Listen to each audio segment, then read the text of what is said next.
What's up, beautiful people? We are back with a brand new game. We are about to start Pokemon the Unknown King, and this game is completely different to any other Pokemon game that you have played before.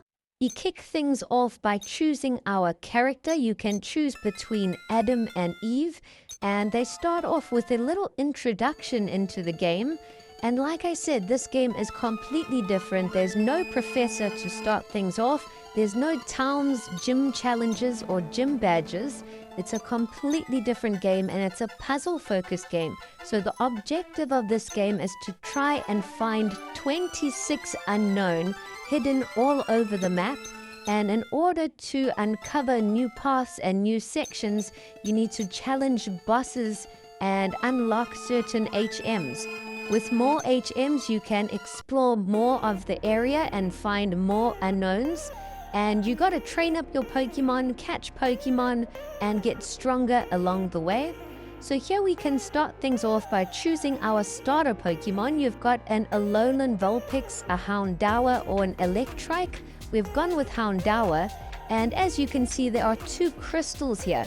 The red crystal acts as your Pokemon PC, and the blue crystal recovers your team, so there's no Pokemon Center. And we're going to dive right into the game. We're going to first take a look at what items we have in our bag. You do start things off with a couple Pokeballs and things, but we've got absolutely no HMs, and we've just got Houndour. So the first Pokemon we have encountered is a Piplup, also a starter Pokemon, so we're definitely going to try and catch this. We've chosen a Houndour, which is a fire type, so it will be nice to have a water type as well.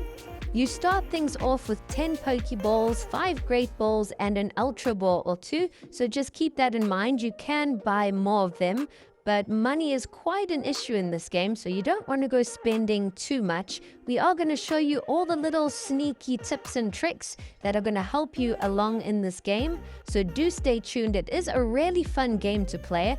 It does have its pros and cons. I love that it's different and that it's a puzzle-based game.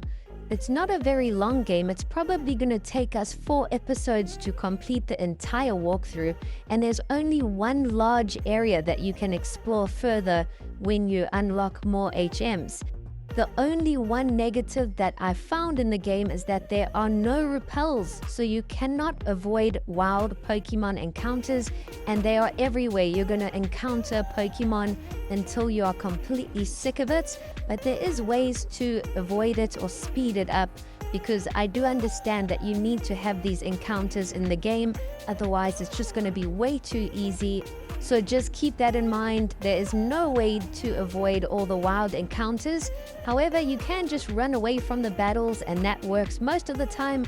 Or when you get stronger, you can just one-shot all the wild Pokemon. But it is a part of the game, I understand that, but I'm just letting you guys know there's no way to avoid it. So if it's not your thing, you might want to give the game a skip.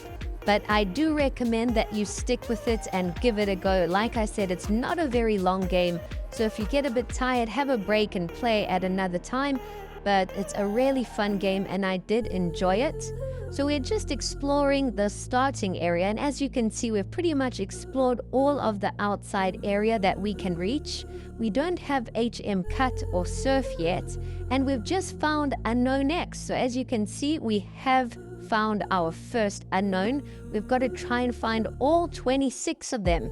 So it's going to be really fun to try and hunt all of these unknown down.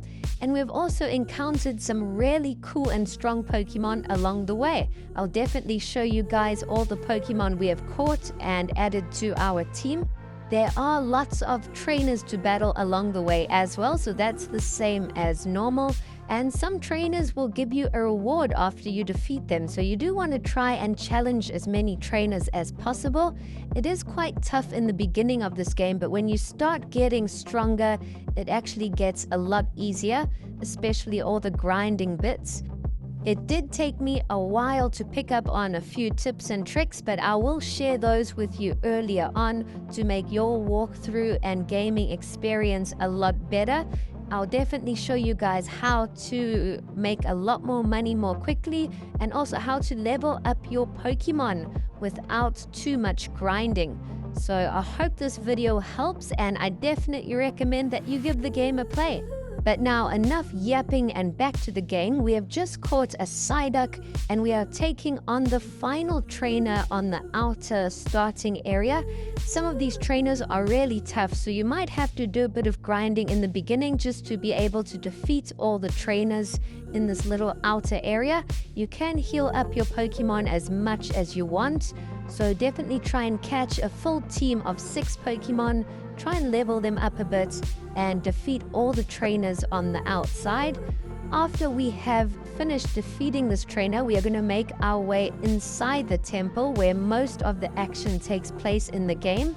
We will definitely make our way there after we have defeated this trainer, and I'll show you guys a little intro into the temple. We'll explore some of the earlier regions in the temple just so you guys can get your bearings in the game. But it is important to try and remember where all you're going. It's not all that complicated, but it can be a bit tricky. You do have to always go back to those crystals in order to heal up your Pokemon. So you're gonna do a lot of back and forth backtracking. This trainer's first 2 Pokemon are pretty tough, but then the last 2 are Magikarp and Feebas, and they can't really attack at all. So you've just got to try and get past his first 2 Pokemon, which are a bit of a challenge. This Joltik is an absolute beast. I do recommend you catch an electric type Pokemon early on, because Joltik has helped me loads, especially against that trainer. But now that we have finished exploring the outer area, we have entered the Temple of the Unown King. So this is like the little foyer lobby area. From here you can either go upstairs or you can go straight forward into a little outer area.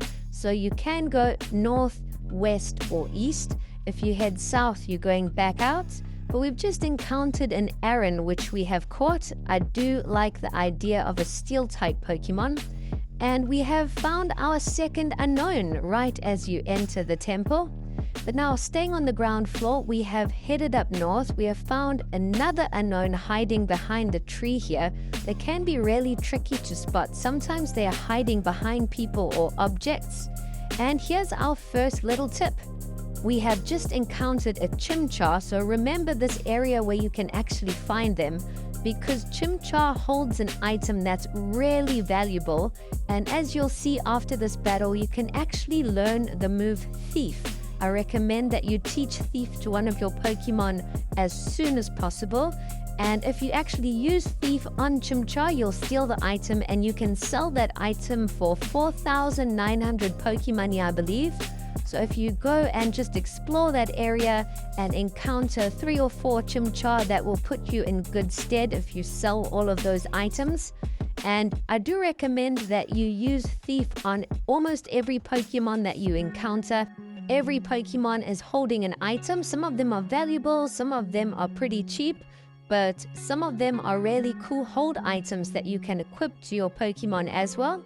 When you talk to this guy on the left, he sells you all the Pokeballs that you might need. So if you ever need to restock, he's your guy. The item that Chimchar holds is a charcoal, and as you see, we just sold one for 4,900 Pokemoney.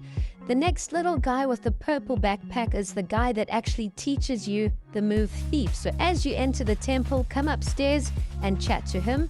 He will teach one of your Pokemon Thief, and then you can actually steal items from all the Pokemon that you encounter.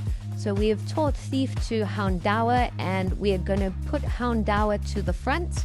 And finally upstairs, there's the last guy that sells you a whole bunch of items. As you can see, he does sell you rare candies.